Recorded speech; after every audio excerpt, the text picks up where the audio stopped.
2023 has been a great year for gaming, with several games that might even go down as all-time classics. But with the new year upon us, I wanted to share what were my three favorite games this year. This is just my opinion, and I have not played every major release this year. I didn't play Spider-Man 2, Starfield, or quite a few other high-profile games. These are just the three that stuck out in my mind, and a couple of honorable mentions. So, let's get into it. My first honorable mention will sort of be a cop-out because it did not release in 2023, but I just want to briefly talk about Cyberpunk 2077.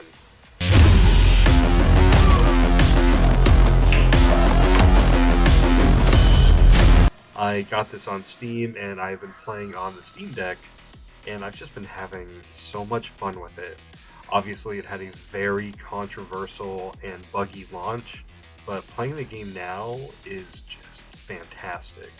Night City just has such a fantastic and unique atmosphere, and the characters and dialogue, it's just also fantastic, and the animations when you're just talking to somebody, I don't know, it just is really surprising to me just how great it still looks and how great it runs on the Steam Deck. And I still haven't played the Phantom Liberty DLC. I hear it's great, but I haven't played it, and I'm really excited to play it in the future. My second honorable mention is going to be Jedi Survivor. I haven't finished this game yet because when I first got it, the technical difficulties were just too much for me, and I decided to kind of leave it alone until it gets patched. I hear that for the most part it's been patched now, it's running much better, but when I first tried playing the game, the resolution was frankly just unacceptable. The constant frame rate drops when you were not in a small enclosed area were also just horrible. Like, it was very difficult to play. Like, it was obviously playable, but it was just not something that I wanted to sit there and play until it was fixed. But when I wasn't having issues with the frames or the resolution, I thought it was really great, and I'm excited to jump back into it, or more likely just start a brand new save and start from the very beginning. And I hope it's as great as, I hope it's really great. Now, my main three games from this year, they're not in any sort of order, not from best to worst or anything. I think I kind of put them in release order from which one came out first. Hogwarts Legacy. This is a game that I wish came out years ago when I was still a kid. It was so much fun and just fantastic to finally experience a full-blown RPG set in the Harry Potter universe. Growing up, I was very much one of those kids that was obsessed with Harry Potter. I not only loved the movies and the fantastic PS1 and early PS2 games, like up until about Prisoner of Azkaban, those were fantastic. But I was one of those kids that would drag my parents to the midnight releases for the newest book at Walden Books, if you guys remember that. God, I feel old. But, the combat in this was magical, pun intended. I feel like they really nailed the combat and exploration of the game. At no point did I get bored exploring this world, and just exploring the castle felt so rewarding. And I normally never look for secrets, collectibles, any bonus stuff in video games. I always just play the game, call it good, don't do any of the extra stuff. But here, I just spent hours kind of exploring, finding every little nook and cranny, fun Easter eggs to the books and the movies. Like, it was just so much fun to explore. So just the fact that I was more than happy to go looking for everything just shows me that they did really make a fantastic game. And while I feel like the core of the game is just really fantastic, I'm really excited for the potential sequel, because I do feel like this game could have been just legendary status if it was a bit deeper. And what I mean by that is just with the characters, for example. The only one I was really invested in was the dude from Slytherin. His story was really compelling, and it was more interesting than the main story.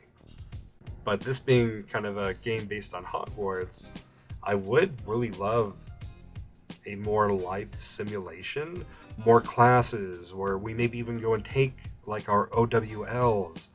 Like, it would be cool to have a friendship mechanic. And maybe if you are really good friends with somebody, you can bring them with you when you explore the open world, when you go on quests. Like, something like that would just, be really great. Especially considering the friendships in Harry Potter were such a big part of that story. But I'm obviously really happy with what we got. I'm not disappointed in any way, and I think it's a really great beginning and foundation for what will hopefully become a really fantastic series. Resident Evil 4. Wow. This game left me speechless. The original Resident Evil 4 is easily one of my favorite games of all time.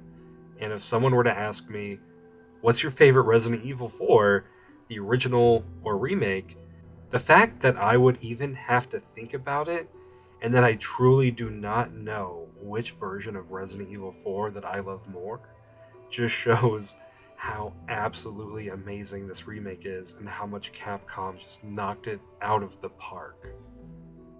I cannot think of anything that I dislike about this game. I think it's fantastic and it stands side by side with the original as fantastic games that I think can both be labeled as all-time classics. I think one of the biggest benefits that this game has in terms of being a remake and an update was the updated story and characters. I never had an issue with the original. I love the campy silliness and cheesiness of it. I think that's what makes that game so special. But while many people always kind of clowned on Ashley from the original, I never thought she was even all that bad. I thought she was fine. But her character here in the remake, I can't deny it. Like, she was just such a major improvement. And this Resident Evil 4 truly feels like a sequel to the Resident Evil 2 remake, with Leon still feeling like the same character, just older, wiser, having much more experience.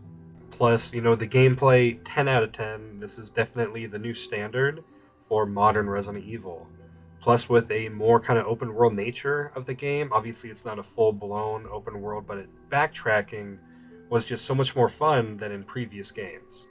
Like the lake section, for example, how it lets you kind of tackle the objectives in any order that you want. And also in Resident Evil 4, all the mini side quests that you get from the merchant that I feel like just really helped flesh it out and just made the game so much more fun and more replayable. And I did make a video on the Separate Ways DLC, so if you want to hear me gush over that game more, there you go. Baldurs Gate 3. This game has changed my opinion on what an RPG can even be. Even if it makes other developers mad, this game has set a new standard. I've played about 40 hours so far, and I feel like I've barely scratched the surface. I haven't even made it to Baldur's Gate yet. But the way this game makes me feel like my character is a part of this world is just so great. And the combat was always thrilling, and I'm so glad that I didn't lower the difficulty, because the sense of satisfaction that I feel from surviving a really tough encounter is just beyond satisfying for me. Like, I've never understood the appeal of Dark Souls games or Elden Ring, but if it gives you that same satisfaction of defeating a really tough enemy, like, maybe I'll actually give those a fair shot. But Baldur's Gate 3 just has a way of making everyone feel important and every quest feel like it matters. I want to explore and talk with everyone.